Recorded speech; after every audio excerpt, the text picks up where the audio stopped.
Welcome to Failing Forward. This show is all about the other side of success. We talk to entrepreneurs, leaders, and innovators who aren't afraid to share the mistakes they've made. Because if there's one thing I know for sure, it's this. Every setback is just a setup for something bigger, if you're willing to learn from it. All right, we're back for a special episode of Failing Forward. Today, we've got with us the king of the cone, the sultan of the Sunday, the man, the myth, the legend, Lenny Fisher from Handel's Ice Cream. Lenny, thanks for joining us. It's my pleasure. Happy to be here. I like that introduction, too. How about that? You're going to get that. I like the man, the myth, the legend, because that's true. You don't like the king of the cone. Oh, right? that's okay, too. Yeah, But, you know, yeah. king of anything. In high school, they used to call me Kingfish. We're going to get into that. That's a true story. We're going all the way back. All the way back. We're not going to talk about all of our high school nicknames. No. We're definitely not talking about yours. No. So many people are very familiar with Handel's Ice Cream, and we're going to talk a little bit about Handel's Ice Cream. But we want to go in the way back machine. We want to talk about all the things that happened that led to ultimately creating what has become an iconic brand, not just only in Youngstown, but across the nation. Sure.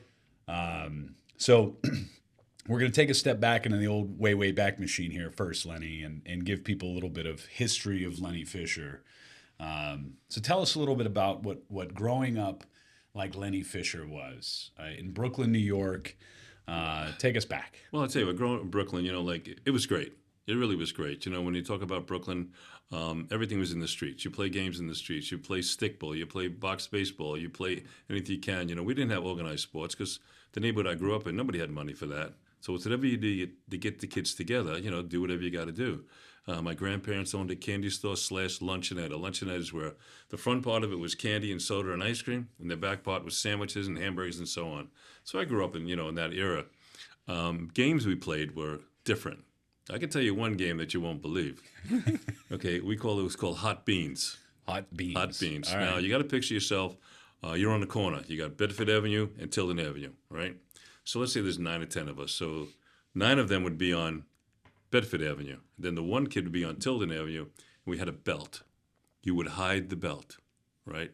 And the part of the game was you have to whoever finds the belt could beat the other kids until they got to home base. This is a true story. But we had a rule: no hitting in the face. Yeah. So I mean, you're not going to get killed, but you had to be smart about it. If you found the belt, you would wait till all the kids went past you looking for the belt. Then you would say, "I got the belt," and then they would start running. You start beating everybody. I mean, it's a unique name, Hot Beans. Hot Beans. I don't know why it's called Hot Beans, but just that's what it was growing up. So that's one of the things we used to do. Then, you're playing stickball in the streets. Yep. And you start to think about it.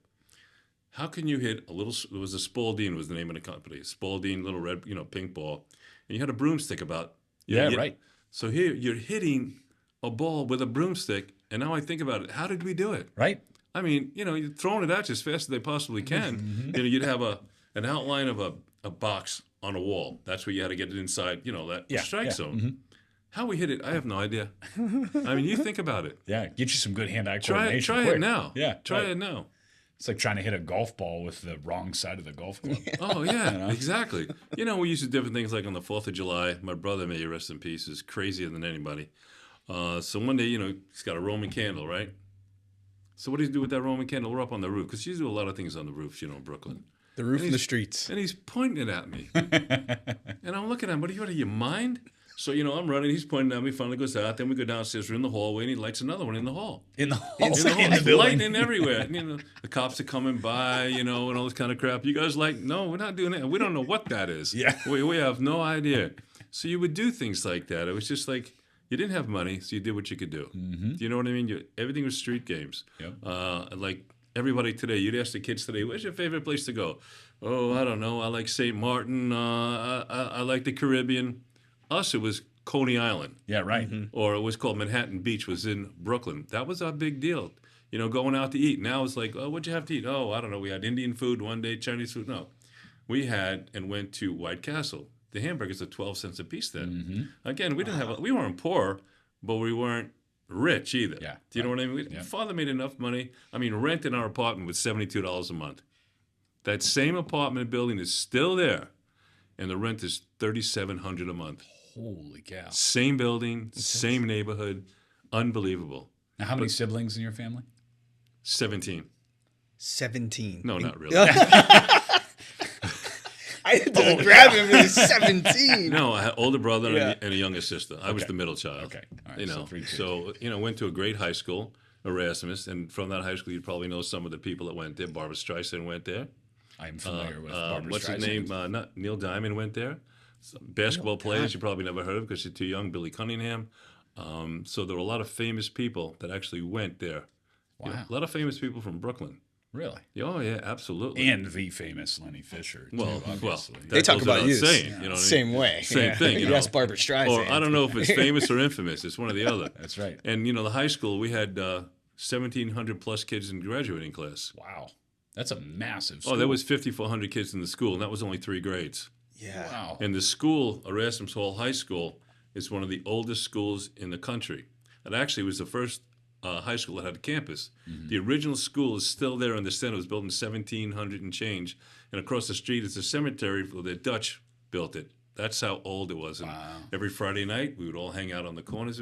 Thousands of us hanging out on the corners on a Friday night.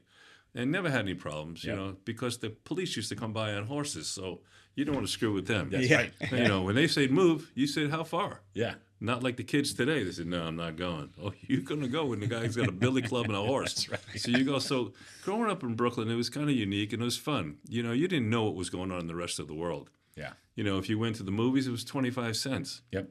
And the thing is, you'd get in there and you'd stay there. We had double feature. You'd stay there all day. Nobody was chasing you out. Mm-hmm. And popcorn had real butter on it, not like the crap they have today with buttery. Yeah. Whatever that is, I have no idea. Yeah, it was made in a vat. Yeah, but it's not butter. So those are things that were different. It was actually an easier time to grow up. Yeah. If you wanted to know the news, they had newsreels in between the two pictures, movies in the movie theater. There's a newsreel in between to tell you what's going on in the world. Yep. Not like today, you know what's going on everywhere. You got all this social media Your phone's and all this. buzzing and You got everything. It's 24 hours a day news and the same old crap hour after hour. Yep. It was such a peaceful time growing up. It really was. And of course the war came along, Vietnam and all that kind of stuff. But it was still a great time to grow up and a great place to grow up. Yeah. Since when I was about 6 or 7 years old, I used to deliver coffee to Sears. Sears Roebuck, they had a a garage, mechanics and so on. They would call up and order like a roll and a bagel and a coffee or something. I would deliver it, make tips. Okay. When you were 6 years old? 7. I was about 7 at the time. Okay. The Riding a younger bike or you walking? No, I or walked. what? It was about a block away. Okay. The younger you are, the bigger tips you would get because they felt sorry for you. Sure. I'm sure. Yeah. Yeah, right. I did that for years, and I loved it. And then my sister, God bless Fran, when it was her birthday, she would go on a luncheonette, and we had a cab company across the street. And all the cab drivers would come in and have breakfast, lunch, whatever. Fran would go around and say, it's my birthday today. It's my birthday today. Every day? It's my birthday. No, on her birthday only. So she'd go on her birthday, and they would all give her a gift. Uh-huh. They would all give her something. She was great. And we, of course, you had the phone booth where you would shut the door. Mm-hmm. It was a phone booth. That's where the bookie would go. Yep. He'd go in there and shut the door. And, we'd be taking bets all day. It's just, that's the kind of thing it was. Now, everybody has their phone out. They don't care who's listening. They Yep. talk. There's no privacy anymore. Yeah. We'll get on this. The phone issue makes me crazy to begin with. So I don't really have any bad memories of growing up in Brooklyn. I thought it was great. Would I want to live there now? No. Yeah. No, not so much. But there's still good neighborhoods. Yeah, for sure. I mean, it's like a friend of mine. We've been friends since 1972, 73. He lives in the same house that he grew up in. And his kids live with him. It's like a 3-story house. And he lives in Bensonhurst, which is like a lot of Italian neighborhood. A lot of Italian, Chinese come in. So moving around. But he's still there. He loves it there. There's something to be said about, in the city, you have this access to this larger community. Now, to your point about the phone, like you can access whatever community you want now. Sure. Back in the day, I feel like my generation is the last to experience both. Like when I was growing up, we didn't have cell phones, we didn't have the internet. I grew up on the west side of Youngstown and out in the sticks in the country. Sure. At your point, like you go out and play all day and you didn't know what happened in the world. No, it's just like, you're kidding me. Your mother went out and said, without a cell phone, without bottled water, without anything, said, come home at dark? Yeah. Oh, my God, how'd you do that? Right. Really? Yeah. What's with the water everybody carries? What is the deal with The that? big Stanley. Yeah, I mean, you Jesus gotta walk Christ, they got around. 42 ounces of water. Like what? They can't go from home to their work without having water? And everybody has it. Everybody, everywhere. Yeah. Everybody has two things, water and a cell phone.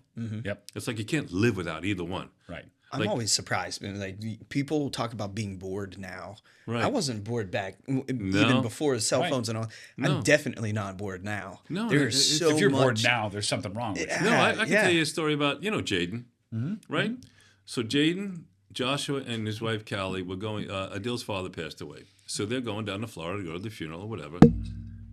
Well, they're on the plane before they take off, and one of the passengers looked at somebody's phone and said, I have a gun, or I have a weapon, or I have a bomb. So what they did was they emptied everybody out of the plane, and they left all this. There's a reason for this story. You had to leave your cell phone and everything on the plane, because sometimes, if it was a bomb, you could use your cell phone. Yeah. Yeah. So they were hanging out in a hangar for about 2-3 hours. Jaden said it was more fun than ever because nobody had a cell phone, and everybody was talking, getting to know each other, and it was a great time. Yeah. You can do that anytime. If Right. just- It's like Joshua used to say to me all the time, Dad, why do you have a cell phone? You never carry it with you. I said, I don't want to be connected 24 hours a day. We lived without it before. I was in business before. I was able to accomplish what I wanted to without that cell phone. Yep. But like I'm in Vegas with all my friends. They all have their phones. Yep. Lenny, where's your phone? He says, it's in the room. What do you mean? You don't have your phone with you? No, I don't. Why do I need my phone? My friends are right here. That's right. What Yeah. do you- tap me on the shoulder if you want to talk to me. You That's don't right. have to- Yeah. I love when people text each other in the same house. yeah. What, you can't call upstairs Yeah. anymore? Right. You know what I mean? It's so crazy. Yeah. So that's it. So we're getting off of the topic a little bit. So back in Brooklyn. So here it is, 1967.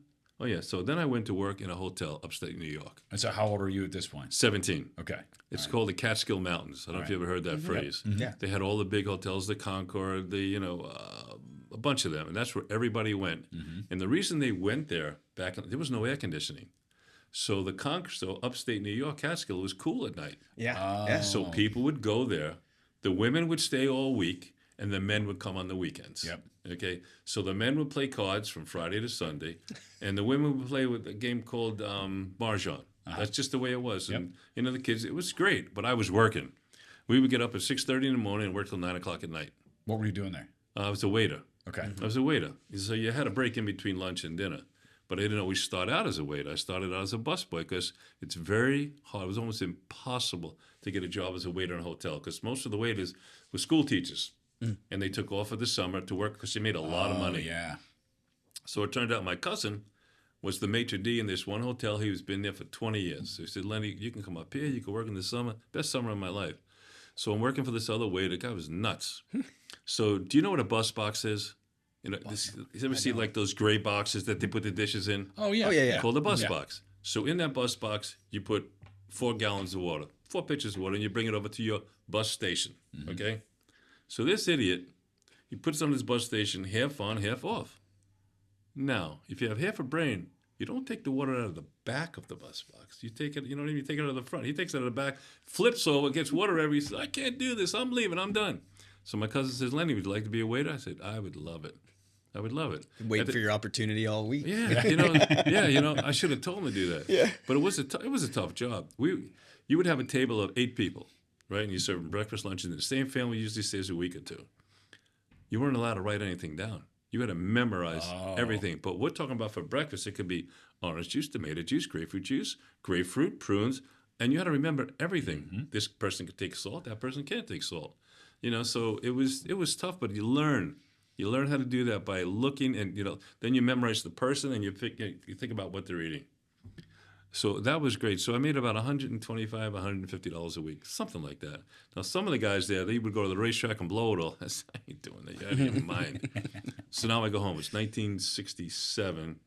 The neighborhood's getting pretty bad. It's just not like it used to be. And I didn't want my sister to go to the same high school I went to. I wanted to move to a better neighborhood. So I gave my mother all the money I made so we could move. So we moved to Canarsie. It was great. So she went to Tilden High School instead of Erasmus. And that's where she went. We were living in a nicer building, not an apartment. So it was nice. So I'm glad I could do that for her. Now it comes, 1968, getting out of high school. I wasn't sure I was going to go to college, not college, I don't know if it's for me or not. So what did I do? The smartest thing in the world. I joined the Navy, right? This is during Vietnam. How smart can you be? Well, I just figured if I didn't, I was going to get drafted. And if I got drafted, I was not going to go to Vietnam. I would have went to Canada. Yeah. There's no way I was going to go over there and fight. But so I joined the Navy. If you join, you get to kind of pick which route you're going to go. Pick anything. Like Army, Navy. No. If no? you join the Navy, you're in the Navy. Yeah, right? yeah. You know, and they promise you the world till you get in there. Then you don't get anything. All bets are off. So you go through boot camp, which is, you learn a lot in boot camp. Then you get your orders. So what are my orders? I'm going to go on an aircraft carrier. One of the worst things in the world. There'd be 5,000 people in an aircraft carrier. Your brother could be at one end, and you'll never see him. Oh, yeah. So, but I had to wait for the aircraft carrier. So I went to Hawaii. That's where you had to wait for the aircraft carrier. So I knew what was going to happen. I walk in the office, like there's two of us, and I say to the person in charge, if you need a typist, I know how to type really well. Shut up. We don't need a typist. 15 minutes later, they come back. Can anybody here type? I raised my hand. I said, yeah, I can type. So I started to work in this office with this lieutenant commander, highest ranking lieutenant commander in the Navy, right? Weapons department. There was like 5 of us in the office. And every time someone left, I took over their job. So in the end, it was just like 3 of us. So the guy's name was Mac, Big Mac. He said, Lenny, how would you like to stay in Hawaii? It was Hawaii. Did I say that? Mm-hmm. He said, how would you like to stay in Hawaii for 2 years instead of going to the aircraft carrier? I said, well, that sounds like a really good idea. Yeah. So since he was such a high-ranking officer, he put in a request for it. 2 days later, came back, changed my orders. I was there for 2 years. Wow.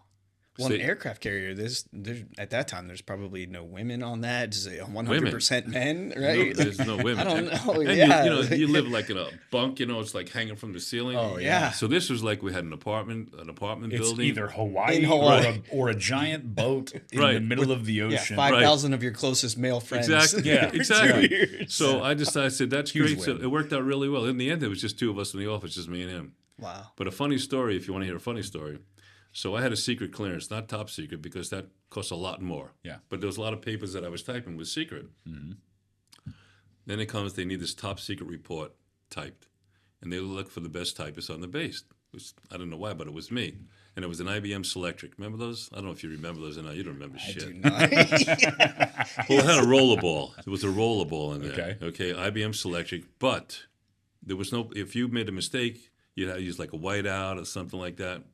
So I don't have a top secret clearance, but they want me to type it. So I'm typing, but the scary part about it was I'm in an office, and then there's a guard at the door, and I have a loaded .45 on the desk. Mm-hmm. I was instructed if anybody breaks through that door, I have to shoot him. So you think I was nervous typing? Yeah. Yeah. How many mistakes did you make? How much whiteout did you use that day? The thing is, this makes it even worse.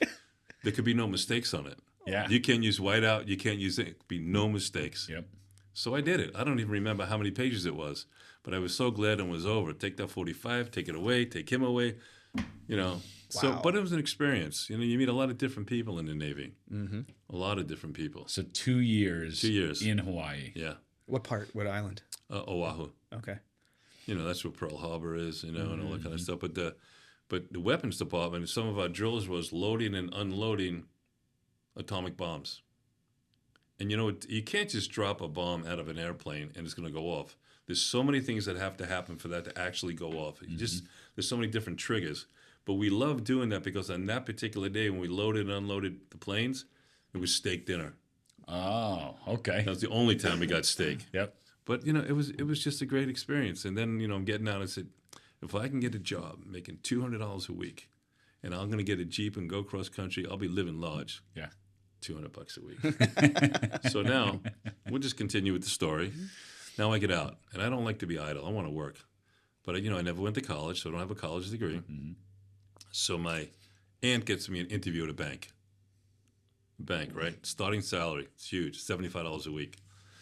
So in order to get to the bank, I had to get on a bus to a train and take another train. So I had to leave my house at 6:45 to get there at 9 o'clock. Yep. Was this back in New York? This is back in Brooklyn, yeah.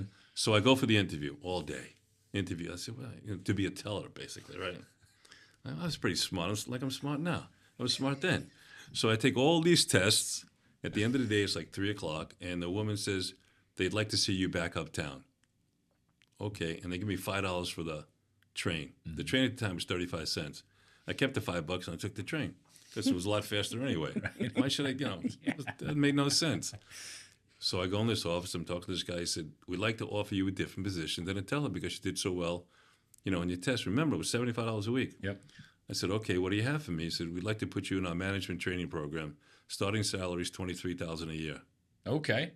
So I went from $75 to what, $425 a week? And I just got out of the Navy, short hair and all these hippies running around and shit. So I said, I got to ask you, I appreciate that, but why me? Because I find out later, in order to get in this program, you have to have a college degree or you work for the bank for 10 years. Mm-hmm. Right? Yeah. So he says, I like the way you walk. I said, oh, shit.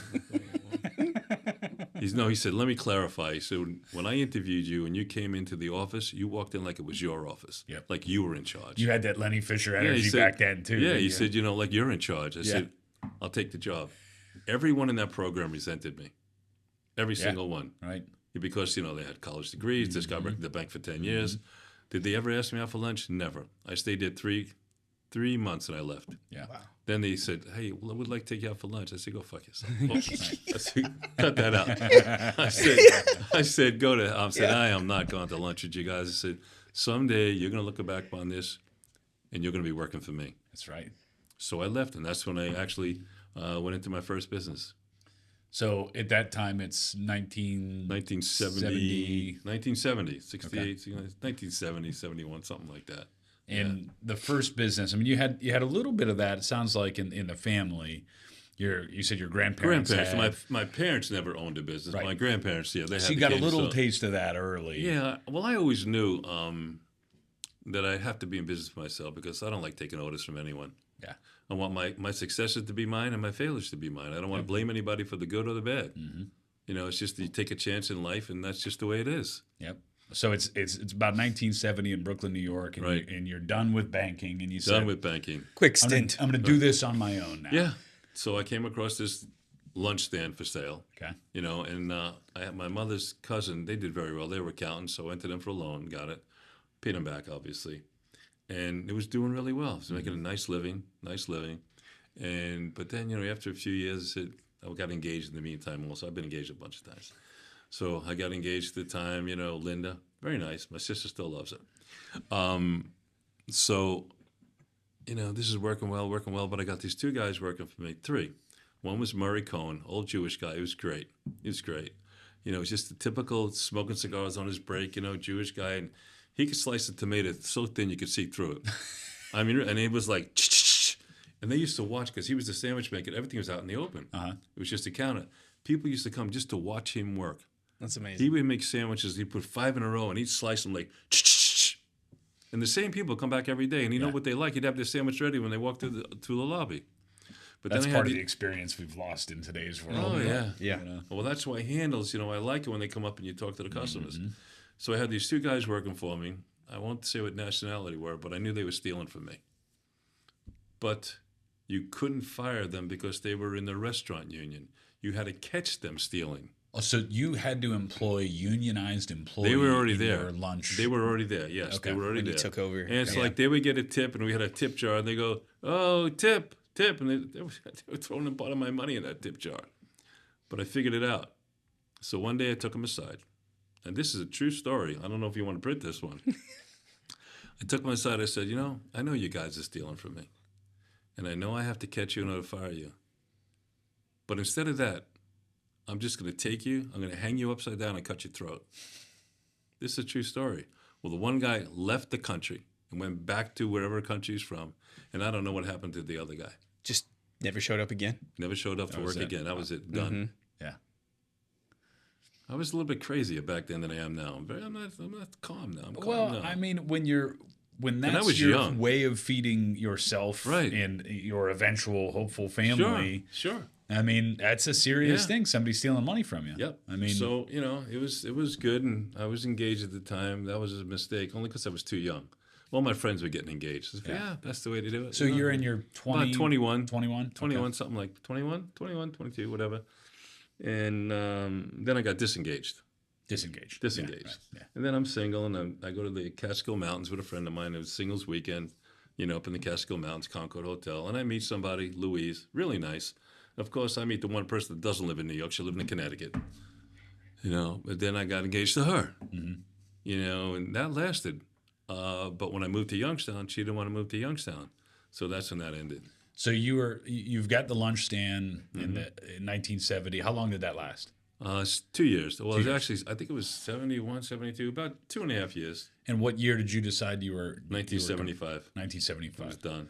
So you're done with the Brooklyn life. You're done with New York. Yep. Why Youngstown? My friend Jan. Okay. We used to live together in Brooklyn. Uh-huh. So one summer he goes cross country, meets a girl in a head shop in San Francisco. Where is she from? Youngstown. He calls me up and says, Lenny, I met this girl, I'd like to bring her back and live with us. So I'm thinking to myself, male chauvinist pig as I was back then. Yeah, bring her. She can cook for us. She can clean for us and so on. Well, it turns out she was a slob. So we all lived together for about, I guess, 2 months. I said, this isn't working out. You got to go. You have to find your own place. So they did. And eventually, he moved to Youngstown because she was from Youngstown and opened up Yellow Sub. Oh, and then he would ask me back in 73 or whatever, he said, why don't you come out here? We'll go into business together. I come out here, I'm not living in the country. Yeah. It's not for me. So when I decided to leave New York, had he been in California or Colorado, I would have went because I knew somebody. Right. But he happened to be in Youngstown. Yep. So that's why I moved to Youngstown. So Yellow Subs is that was his idea, yeah. So you come here in 1975. He had already had a couple. He already had two. He had two open. He had the one in Tony's Hideaway, which Tony's Hideaway was a popular college bar. Mm-hmm. And they had the downstairs, like for the 16 and under, or whatever it was, and all the fake IDs were upstairs. 16 and under. What's his name? Married with Children. Ed O'Neill. Yeah. He was a bartender next door. Pal Really? Joey's, yeah. So I remember him from there. And you'd go in there. It was a crazy place. So actually you had the bar here, and then there was a window that would come through to the place you can get a sandwich. Mm-hmm. So he would pass through sandwiches there. Then we had a place, on Federal Street, where what's that Italian restaurant on the corner? What is it, Prima Cucina? Yeah, Prima Cucina. Yeah, That's where his sub shop was. Okay. It was right there on the corner. Did really well there too. And then we opened up in Austintown, where the Chinese restaurant is. So Austintown was yours, the one that ours. you were involved in. Yeah, we were involved in that, right. So you come back in 75, you start in this sub business. And we're not making any money, but we are having a good time. Yeah. Every Friday night, we go to the upstairs lounge. Uh-huh. Oh, yeah. Yep. Have a few, and I wasn't a drinker, but I found out that everybody in this town all they do is drink on the weekends. Yeah. I mean, I just wasn't a drinker, but then all of a sudden, I had a drink. Yeah. Or 2 or 10. And then we get a little drunk, then we call up the sub shop and call up Chip, our delivery guy, and say, bring over 20 subs, we're passing them out. So we used to do that all the time. Yep. And, so we got friendly with everybody, knew everybody, went there for years, all the time. Then when I got married, stopped going there. Yeah. And then years later when I got divorced, I went back there. Just old time's sake. We just go out every Wednesday. It was just a good place to go to. They're not there anymore, the upstairs lounge.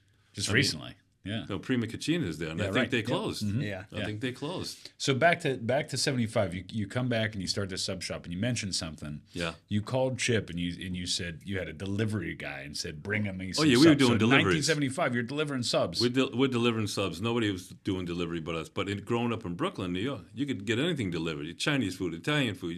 Everybody was doing deliveries forever. Yeah. But nobody was doing them here, or actually on a national basis. Mm-hmm. So we decided that. And we were doing about $600 a day in deliveries. Wow. Yeah.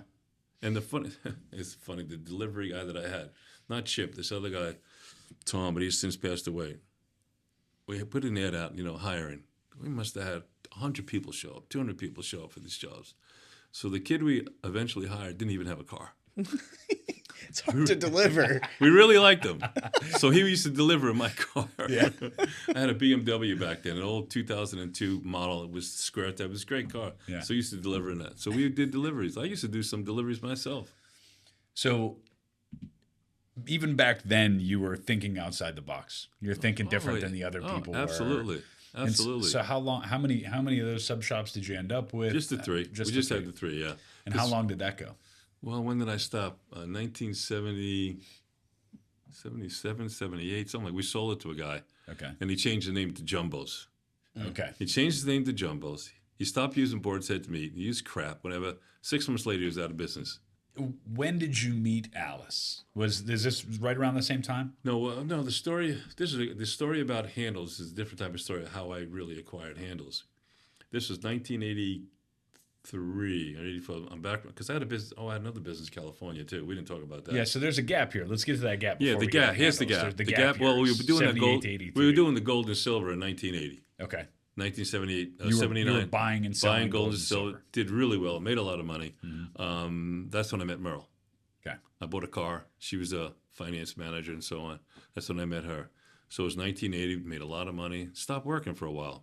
For a while. And then we see this other business called, how would I explain this? Is a diet product we came up with. This powder called Diet Plus. Right? It was just like a lot of the diet powders out there. So I had a friend, in California. We go out there and we start manufacturing this diet product.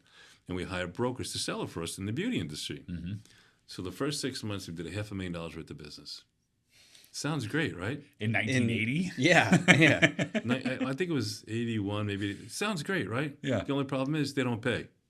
Terrible pay. I mean, and we're stupid. We're renting offices in Beverly Hills, right? On what's the main street? Rodeo Drive down there? Not Rodeo Drive. Well, wherever. It doesn't matter. I can't remember. District, one or the other. Yeah. It was $25,000 a month. We didn't need an office. We could run this business out of a basement. Right. And it's funny because the partner I had then actually has 3 handles now. Really? Yeah. So we're doing this, doing really well. Then we get into tanning booths. Now, this is before beauty salons were allowed to actually have tanning machines in there. They weren't allowed. So we're selling these tanning booths, doing okay. Then we had this thing called a muscle stimulator. It was pads that you would put on your abdomen. Yeah. And it was like, what did they call it? Those like electro, the TENS right. machines. Yeah. that It's you like, have. oh, we could do 1,000 sit-ups without doing anything. Yeah. We were selling those and doing okay. But, just things just happen. We lost a lot of money in California. Broke again. Now what are we going to do? So I'm sitting in my office at home, and I'm reading a magazine called Quick Frozen Foods International. Why I had that, I have no idea. So I'm reading about it. At a time in 1983, 84, the only premium ice cream in the supermarket was Haagen-Dazs. Yep. There was no one else. Ben & Jerry's wasn't even nothing. So I said, someone should sell that Handel's ice cream. I hear it's pretty popular. I don't think I've even had any at the time. I said, it's pretty popular. We should be selling that in the supermarket. So I told people, I'm going to go meet Alice. And everybody said, you're never going to meet her. She's old. She's mean. I said, she's going to meet me. She's going to meet me. So, but I would put together a marketing plan to sell it in supermarkets. I had no interest in buying the business. Yep. No interest whatsoever. You just wanted to distribute her I wanted to distribute her products. I put together this whole marketing plan. I found out how Haagen-Dazs did it with the master distributors, retailers, how much, in between, how much they would make in between. I put this whole thing together, and I finally get to meet her. And Merle's with me. That's one of the things that she liked about me is that I came there as a family, not some guy off the street. So I put this whole marketing plan together, which looked great. And she said, you'll have to speak to... Oh, I left out a really important part of the story. Mickey Monas, you know the name? Everybody knows me. Yeah, right? Yeah. So he had Tamarkin. And then Don Santisi was with Santisi Brothers. Yeah. Now, I knew So Don... you got Giant Eagle covered, you got IGA covered. Sparkle. Yeah. Well, I knew Don because we were in Rotary together. Okay. So first I go to Mickey. This is before I met Alice. This is important. So I go meet Mickey. I said, Mickey, I have the exclusive distributorship for Handel's ice cream. This is true. Hypothetical exclusive, but it's an exclusive. So I said, exclusive distributorship, Handel's ice cream. Would you be interested in carrying it in Giant Eagle? He said, Lenny, that's great, because I knew him from something else he did together. He said, we'll take 5,000 pints a week. I had no idea how she made it. He said, oh, that's great. So I go see Don Santisi and tell him the same story. I'll call it a story. Yeah, right. Yeah. And he wanted 5,000 pints. I said, well, I guess I better meet her. Right. So after I put this marketing plan together, I give it to her. She says, you'll have to talk to my son, Raymond. I said, okay, where's Raymond? He's in Philadelphia. What does he do for a living? He's a lawyer. Not only is he a lawyer, he's head lawyer for GE. Oh, my. So I figured, this is never going to work. Sweet little old lady Alice. Right? Had some big guns. Yeah, To her, just so what do I do? I go to Philadelphia, and I meet with Raymond, nicest guy in the world. Sweetheart. And he likes the plan. He says, well, if my mother approves, we could do something. Then I find out, as you know, each machine makes, per batch, 20 pints. And she makes ice cream from 9 o'clock in the morning till 9 o'clock at night. It was impossible. Yeah. 10,000 pints. Yeah, a week. A week. Couldn't do it. Impossible. They're all handmade. Right. Right. So I get to, Alice, she started, we liked each other and so on. So one day she says, Lenny, why don't you just buy the business from me? Okay, I'm broke, right? I said, well, why don't you just loan me the money? And she said, okay. So she funded her own sale, which is, like when you read these stories, how to buy real estate with no money. Yeah. Well, I bought an ice cream business with absolutely zero money. Yep. Didn't have anything. And there was only one location at the time. There was only one location. It was Midlothian and Market That's it. Street. It was the only location, and we worked together for 2 years till she passed away on Mother's Day, 1987. And, it was great. We had so much fun together. I remember, but she would come to work from 9 o'clock a month till 10 o'clock at night. And she was 75 at the time. Wow. And that's it. She wouldn't take a day off, ever. She came in, she was really sick. Instead of working, she came in and sat in this cane chair that she had. Yeah. Joshua was 3 at the time. He referred to that chair as Alice's sick chair. It's the only time she sat down. Yeah. And the thing is, it's like, and she never ate. Vanilla ice cream. That's what she had, ice cream all day. So I said, Alice, what about food? She said, I just like ice cream. I said, well, I like food. So I started buying like Chinese food, Italian food. I bought some for her. She says, this is pretty good stuff. This food stuff is all right. Stuff. She was thin as she was like this high, We made a rum raisin ice cream one time together. I took raisin, like a pound or 2 of raisins, and put a bottle of rum and then let it soak for a week. Then we made the ice cream. Couldn't sell it. I mean, it's too much alcohol in it, but I was just making it for fun. So picture, again, a woman 5 foot tall, 90 pounds. I give it to her. She said, I have a tingle down into my toes. I mean, she was just... You got her drunk on raisins. Yeah, she was just great. She wasn't mean at all. People thought that she wasn't friendly because she'd be making ice cream. And the windows, and then people calling out her name, Alice, and she wouldn't turn around. She was hard of hearing in the right ear. And she wasn't mean. She was just deaf. And when the machine's going, you couldn't hear. Yeah. Oh, yeah. Now, she had a friend, Mary, that worked, an older woman. She was the mean one. It was her. So people got confused with Alice and Mary. So that's how that story goes. Wow. So that's how I owned Handels. So at what point in time did you find your love for making food? And because you have a unique palate compared to most. I always did. I don't know why. I just always did. And it's just like my mother, she wasn't a baker. She never baked anything, but she was a good cook. Yeah. And, back then, like, when it came to Jewish holidays, like my aunt lived in the projects. The kitchen was as big as this table. Yeah. But the 3 of them would get together, my mother, my aunt, and my grandmother, and they would cook. And I would watch, and I wanted to learn. So I learned how to make some of the stuff like chopped liver, gefilte fish, and all that. And my sister was the same way. And, working in restaurants, I always liked to be in the kitchen and watch those guys cook and, develop stuff. I mean, it was just something I really liked to do. And you say a palate, Carol and I took a champagne class one time, and they had to test your palate. So there were 4 glasses that had lemon juice, a little different variations of lemon juice, and you had to go from the strongest to the weakest. So I got them. I don't doubt it. From the strongest, I was the only one in the class that did. Yeah. And not that I'm special, but there's something about, I could taste something and say, we're making ice cream and a new flavor. I said, no, needs a little bit more of this. Because you got to decide when you're making ice cream, we put out like an overrun, it's called. Let's say you start out with a gallon, you get 30% more. So when you come up with that formulation, you're putting it into a bucket and just mixing everything up. And if it tastes right, you have to add 30% more ingredients. Yeah. Because it's going to come out 30% more. Yeah, right. So, you do stuff like that. So I always had that desire. Even now, it's like, I'll make something. There's no good Chinese food in Florida. Nowhere. It's terrible. Yep. So I said, Carol, we'll make our own.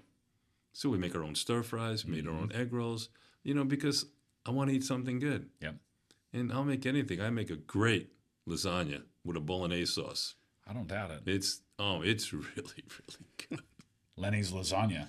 Oh, yeah. That's what's next, baby. It's just like... We never know. Lasagna and ice cream. Sounds like spaghetti meatballs. You do all these things. And so that's why I came up with the caramel corn. Yeah. For a year, I was asking Carol to make me some caramel corn. She made really good caramel corn. She said, no, it's too much of a trouble. I don't want to do it. I said, okay, I'll make my own. So I look up all these recipes, and I made it. And then in Tabasco, because we're going to make a flavor of ice cream with them, we stayed with them for 3 days. They're on Avery Island. They have their own island. Yeah. Their own house, and we stayed there. Tabasco people. The Tabasco people. Yeah. So I started making my own caramel corn with Tabasco. Tried this one, tried that one, until I felt it was right. Then I sent it to the CEO in Tabasco. He writes back, Lenny, you nailed it. So that's how we got the formula. Yep. And we just go from there. It's your formula. Right. Oh, it's my You formula. formulated Oh, the yeah, formula here. Oh, it's my right? formula. Yeah. Absolutely. So Absolutely. let's go back to location number one, Handles. Yes. All right. So you're sitting here with Alice, and she's making all the ice cream. She was making 100% of the ice cream in this store. The first, oh yeah. Well, she would have a helper. Okay. You know, I mean, she'd made all the ice cream, but she'd have a helper. Like when you're taking out the vanilla, anybody can take it out. When it's ready, just take it out. Right. Or the sherbets or the ices, they're ready, just take them out. But as far as the formulation and putting all the ingredients in, that was her. But the thing that I've learned in learning more about the Handles brand is that none of this was written down. Some of it was very little. Very little of the original Handles recipes. Very little. I still have her notebook. Yeah. I still have her notebook. And I got to peek at some of those things when we were together in Sure. Nashville. But one of my favorite stories is hearing about you kind of starting to insert yourself in having to write these things Right. down. And you said you only had 2 years with Alice. Right. So the mistake that we see people make in buying businesses, like we mentioned earlier, is that you buy a business, then you go and you change everything. Right. Right. And you buy Handles ice cream from Alice, and there was no reason to change anything. I 'cause it promise. I worked. promised her I'll never change a recipe ever. Right. But so I'm making mint chocolate chip. Now the way we make it, did I tell you the story? I heard it but it's a great story. So it's like we make it a certain way where we take chocolate and we melt it, and as the machine is turning, we would pour it into the hopper. It's called very slowly.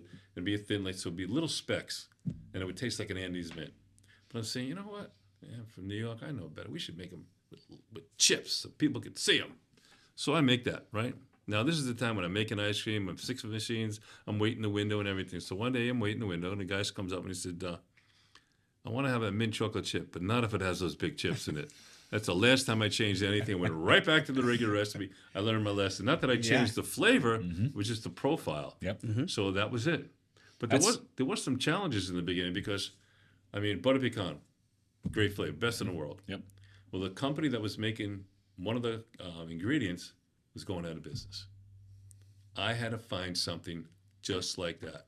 Exactly like that. Exactly Yeah, like right. that. It took 3 months before I landed on something that was exactly like that. The same thing happened with the chocolate pecan. The chocolate company, one of the ingredients that went out of business. It was the same stupid company with the chocolate and with the butter pecan. And it took a long, long time. And I'm glad Alice was alive because she was tasting all that. And she would say, Lenny, it tastes the same. It doesn't taste the same. So we went through all that stuff. So that's what happens. Sometimes companies go out of business and you have to find a like product to be just as good. So, I mean, over an 80-year period of time with Handles ice cream, that's a challenge to say the least. Now, of the 80 years that Handles has been around, you've had it for almost 40 years. Exactly, yeah. So over that 40 years, you've had decades of these types of things that happen inevitably. Businesses go out of business, your ingredients change, things change, and so take us through the early years. You've got one location. When did you start expanding and why? 1987, I opened up in Liberty. Okay, so about 7-ish years. 2 years. Okay, so 85 is when you 87 bought is 2 it. years. That's only 2. 85 to 87. All right, so I my math went bad there. You came back, you did something else. And there's too many darn businesses. There's gold, there's sandwiches, there's ice cream. So 2 years I opened up Liberty in 1987, and we were actually behind McDonald's on Belmont Avenue. Yes, I remember that. Right. Yes. You know, and that was a huge success too. I still see things. I was just on Reddit the other day, and they were talking about Handles, and I'm always creeping on that. Right. And then still the best one's Liberty. The original Liberty. The original store. Liberty. Yeah. Yep. I remember still that love one as it. a kid. My dentist was right next door. Well, that's my sister's store. Yeah, that's Fran's store. That's Fran's store. Right. Yeah. Yeah. How many flavors did you have when you Always took 48. Always 48. Always. Well, she had 12, 24, 36. Yeah. 46 flavors. 46. It only held 46. Okay. The cabinets. So in the first 2 locations, 46 flavors. Well, we had 46 in hers, and then I had 48 in the next. Okay. But of course, we had multiple 100, kept on making new recipes, new flavors. Yep. I think we have 160 now, something like that. So Fran owned that store from the beginning. You two worked in that store together from the beginning? No. I owned it in 1987. Fran did not own it. Okay. And in 1987, Fran wasn't even living here. Okay. So Fran's still in New York. She's still in New York. Okay. And then my mother passes away in 92, and then Fran decided to move out here. Okay. That's when she came in. She just worked for me. She didn't own it. Yeah. And then I forget what year I gave it to her. I gave her the property, the building, and the business. It sounds like you love your sister very much. Oh, Lenny. absolutely. I mean, absolutely. The Catskill story, the ice cream story. Oh, yeah. Everything was my sister. She was great to me, too. I can tell you a quick story about her, how much she obviously loved me. We always grew from within. Employees became a scooper, manager, blah, blah, blah. Only one time did we hire not out of the location. We hired an ex-employee from a Burger King, right? As a manager. Now our managers make ice cream, wait on the window. I forget how long she's working for Fran. And one day she says to my sister, she says, your brother, he doesn't know what he's doing. You know what she said to the girl? You're fired. That was it. Immediately, you're fired. That's amazing. Can't talk about my brother. Yeah. That's it. But when Joshua came along, I think Joshua became the king. Yeah. I lost the throne. Joshua was the king. And now she's got grandchildren. Forget about us. That's right. Yeah. But, so she had that store. I forget what year it was that I gave it to her. I don't know if it was 97, 98. I don't really remember. Or 2000. What was so at that point, it makes a ton of sense, right? You're expanding. Right. You're helping your family too. And what's after Liberty? Oh, after Liberty, then we opened up, I think it was Columbiana. Okay. Yeah. Columbiana. And now the person that opened up, his name is Mage. Best friend at the time. I mean, he helped me so many different times. He was actually I had to put down $20,000 when I bought Handel. I had to have some money. He actually gave me $10,000 towards it. He took it out of his retirement money and gave it to me just to help me. Yeah. So he became my manager. And then I said, someday you're going to own your own store. Yep. So he opened up Columbiana. I think it was 1990. Okay. Yeah, Columbiana. Then my ex, what would he be? Brutler, I guess. Opened up in Newcastle almost the same year. Jim Brown opened up in 1992. So now we have these stores. And then, the Brewster story is before that, so we'll eliminate that. So now people are coming to me to buy a franchise. Yep. And most of the people originally from Youngstown. Yeah, of course. Yeah. Like we opened up in Indiana. Greg Glaros, families from Youngstown. So was Indiana the first time that you guys got out of the Youngstown region? I'm trying to think. I'm not sure. We opened up in Redondo in California, but Indiana could have been one of the first because he's been around over 20 years. Okay. And we heard some stories from Lee. I mean, she was really excited about a California location and it didn't happen. When she moved out to California, she's like, "Oh, I would have loved a been great California location back," and she needed to come home. Well, first off, she never asked to open one up in California, so I don't know what story she told. Is that me. hindsight? It must be hindsight. Well, Joshua, I see her next. Joshua also wanted to go to California, but at the time, I wasn't ready to make that large of an investment into an area I had no idea what to be. Yep. And Joshua was more interested in the music business. Lee went out there; she was going to be a singer, whatever she's going to be, just having fun. So it just didn't work. Yeah. And the only reason we got out in California in Redondo Beach was that the gentleman, his wife, she used to do product placement, like for TV and stuff like that. Yep. Well, there was a show. You won't remember this because you're too young. Judging Amy. Okay, it was a pretty popular show at the time.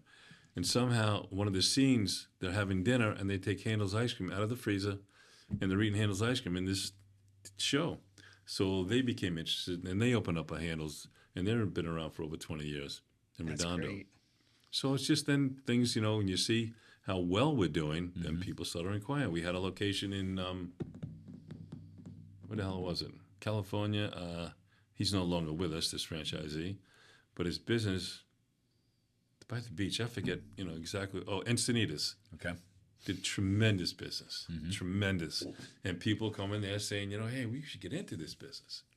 So that's when we signed up. We call them the MTAG group. They bought one location, now they got 12. Yeah. I don't know if you met any of them. Okay. Yep. So great people. Yeah. So it just starts growing and growing and growing, and then their cousin wants to buy one, and their brother wants to buy one. It just grows and grows and grows. So, and we've just named. The top 400, I think we're number 262. We started out at 390 with 262, one of the fastest growing franchises in the country. And there's now 170. Yeah. 170. What we're was supposed to, I think it was 17 this year, but we did 20. Yeah. And we got 40 slated for next year, but it could be more.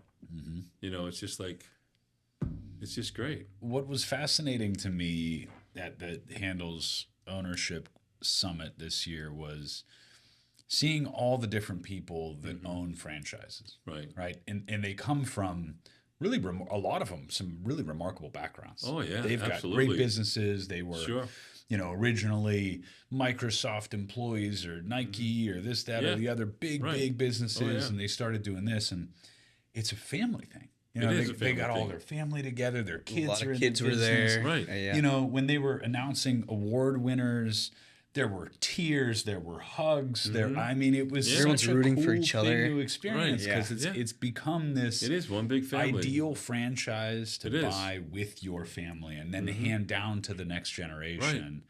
I And mean, it's such a simple business. yeah. All we do is ice cream. Yep. We don't sell hot dogs and sandwiches like Right. everybody else. A lot of places, you know, like in Florida, there's a place called Royal Scoops. And besides ice cream, they have sandwiches and stuff like that. And then you'll find other places, I won't mention any name, all of a sudden they have turkeys they're selling for Thanksgiving or ham. Right. Yeah. Yeah. When they start doing that, you know there's something wrong. Well, I mean, to me, I look at Handel's in Chick-fil-A in a similar lane here is that Chick-fil-A makes chicken and make pretty darn good chicken. Handel's makes ice cream and great ice cream. Right. And you just do one That's all thing we do. really, Right. really well. Exactly. And no distractions, no anything else. Nope. And that's it. You know, like you have a franchisee, you'll say, you know, why don't we have hot chocolate? I say, because we don't do hot chocolate. Right. Yeah. And, you know, like there's one guy, so he made a hot chocolate using our ice cream. It was delicious. I'm sure. It was delicious, but it'll only work, you know, if you're if you walk by, like he's in Clemson or something. So it's a university town. People walk by all the time. But then another franchisee who has a walk up, I said, so you're going to tell me they're going to go past every coffee place in the world where they can go to the drive-thru, get out of the car in the wintertime, Right.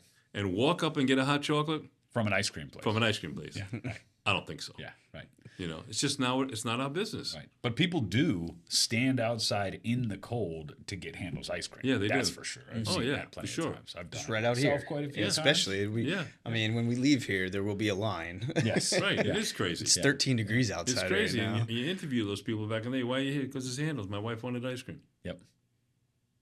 I say that too, but I actually wanted the ice cream. You know, at least in that way, I don't like. You ask the kids, Yeah. they're not going to say no. It's just it's a great business, great thing. It's family, you know. League, like you say, she was scooping when she was 13. Yep. Joshua used to hang out there when he was 4, and then when he got a little bit older, he started hiring the girls because he wanted them to be all pretty. And that's what he would do. He said, "Dad, let me do the hiring." Okay, go ahead. When did you realize you had something really special? Well, I knew that from get-go. From day, so when you Get-go. went to Handel's and met Alice the first time, Well, or when when you you were in there working, I mean, when did Well, that you light knew it was bulb come special on? because people would stand in line out. I mean, it was just amazing how many people come there, stand in line, especially on a Sunday. Yeah. I mean, after I bought it, our busiest night, we served 1,700 customers in 3 hours. 1,700 customers In 3 hours. in And 3 also hours? our busiest night, money-wise, which I could talk about now, we did $4,700. But the cones were only 65 cents. That would equate to about a $30,000 a day. I remember you telling that story. It's a true story. Everyone looked around and said, how's that possible? Right, exactly. Yeah. I I mean, don't know how it was possible. Well, we had 8 girls serving ice cream. A 9th girl would just change all the ice cream. We had 2 people in the back. So we had 11 people, Yeah. you know, on staff, you know, from 7 to 10. and everybody's right bicep was massive Yeah. that they were night strong. 'cause you were They scooping all night It's long. true. Lee used to have arm wrestles with people and beat them all. Yeah. You really get strong doing that. Yeah. You really do. So, and it was fun. Everybody had a good time, a good time. And you'd have generations of people working there. Like if the mother worked there, the daughter worked there, and then Yeah. the sister worked there, and the brother worked there. It was all. We never had any problem getting help. Well, yeah, that's a hot job opportunity too. Oh, They were yeah. talking Yeah. about that when in the summertime. Well, the one thing was, don't hire your friends' kids, and I heard that a Right. couple of times when we were Sure. out there. But they just talked about it. And you'll get 100, 150 Oh, yeah. applications for a summer Yeah, because position. you're not worried about like a fast food where you have oil you have to contend with, the smell you have to contend with. You got to go home and take a shower. Us, you walk outside smelling like an ice cream cone. Yeah. And people are generally happy when they're buying ice cream. Yes, they are. They're celebrating The something. worst thing that can happen is the cone falls on the ground. You give them a free one. Yeah, That's the worst. Yeah. You know, it's just it's a happy. it's not a bad business. day. The IRS isn't sending letters to their No. clients over No, there. it's just a happy day, you know, and you're really only busy, you know, you get there at 9, 10 o'clock in the morning. Most of the place open at 12. We used to open up at 10 o'clock in the morning because people would be there already. Right. Wow. And I don't care. Brunch cone. And as long as I'm there, I'm open. Yeah. If they come at 9 o'clock and I'm there, we're open. Yeah. I never turn a customer away, ever. Ever. So now, Lenny, I mean, I've got I've had the opportunity to interact with you over the course of the last couple of years, see the growth of the franchise, see the growth of all the people within the franchise that have been there from the beginning. And then I also see the things that you've done in our community. And I see, my son broke his arm about 2 years ago. Okay. And we walk into this brand new Leonard J. Fisher wing of the Akron Children's Hospital. Right. And it was like day one that they had opened. And we Right. walk in, and my son walks in there, and it was a great experience, and everything's beautiful inside of there, and your name's up on the wall. And why do that kind of stuff? Why have you always been somebody that is focused on giving back to the community? Because you don't make a big deal about it, but I know that that's a huge core of who you are. I try not to even let anybody know about it. But the thing is, just like, I'll give you an example. Like at Akron Children's, we're on the building. Mm-hmm. Leonard J. Fisher Family, whatever the hell it's called. I didn't want to do that. But Luann, that I deal with at the hospital, she said, Lenny, I know you don't want any, publicity, but if we put your name out there, it might attract other people in the community to give. Mm-hmm. Yeah. Mm-hmm. Yeah. So when I gave that $1 million, Cafaro came up with over $250,000. Mm-hmm. There's 2 other people came up with a $250,000 apiece. So they figured out, well, if Lenny can give, we could give. That's right. Mm-hmm. Mm-hmm. So it helps that way. But there's a lot of things to do. Nobody knows about it. Well, the reason we got involved at the hospital, when Joshua was born, he had a certain condition called gastroschisis, where the intestines are actually out of the stomach. Oh, yeah, yeah. They're out of the stomach. So, and thank God he's fine and everything. But we started doing Todd's Children's Hospital. We started raising money for them. And, when he was born, right after he was born, I bought handles. We started raising money right away. Yep. So today I think we're close to like 1.7 million we've donated to the hospitals. It's amazing. And I think it's just like, I get tired of hearing people that are really successful, make a lot of money, and they don't share. Right. What's the point? Yeah. I don't get it. What's the point? And I have one person, not friendly with so much anymore, does very well. And he came to me one day and said, Lenny, why do you give so much to charity? And I said, why don't you give anything to charity? Yeah. I said, you have so much money. You're doing really, really well. He says, well, I just don't. And it comes back to you. You've done well because of this community. Yeah, exactly. Right? I mean, this community is the one that bought the ice cream cones, that showed up in the cold, that stood in line, and you pay that forward and you give it back. Right, and every time I'm interviewed, I always thank the people in Youngstown. Yeah. Always. Mm-hmm. Because without that, there's nothing. Yeah. It's special here, too. Yeah, and it's really funny, though. It's like, when you give, and I don't know, it's karma. When you give, something happens the next day. Yeah. It's just like you give, and all of a sudden you sell another franchise. Right. I think it was Bill Gates that said, you'll never go broke giving your money to charity. No, you never will. Yeah. And it's a feel-good thing, too. Yep. It's like, there's only so much money you can spend if you're a normal, decent person. Right, yes. I mean, I don't need to have 10 cars and 10 homes. Mm-hmm. The fact that I have a place in Florida, that's something I never thought I would have. Right. For a guy that grew up playing stickball in Brooklyn. Yeah, but Carol doesn't like the cold weather, so I have to do what she wants. Yeah. And I just don't get it. Yep. The people with the big boats and the stuff and planes, and it's nice, I guess, to have, as long as you're also giving to charity. Sure, right. But if you're not giving to charity and you have all those things, there's something wrong with you. Because when you die, you're going to buy a box on the ground like everybody else. That's right, yeah. And it doesn't mean a thing, all those things that you Your have. box might be a little nicer, but it's still on the ground. Maybe. It may be. But you're not, like I say, you don't take it. I don't know if you take it with you or not, because nobody ever came back and told me. Mm-hmm. Yeah. They didn't go out with their Rolex watch. Maybe they died with that and they left it in there. We talk about that all the time in the community, especially the people that you don't necessarily know are giving back all the time, whether it's United Way, you talk about the YBI, Goodwill. I mean, there's so many great organizations that are big here, specifically in Youngstown, Warren region. It's amazing to see. And the more you can help, the better person you are. Right. I just feel that way. It's like, 1 year, it's like we went out, Akron Children's, no one knows this. We went out and bought gifts for everybody. I just went shopping, just whatever. Give me a list. Yeah. We got everything on the list. Yeah. And just, and I had Joshua with me and Lee. We went Kmart at the time, bought everything.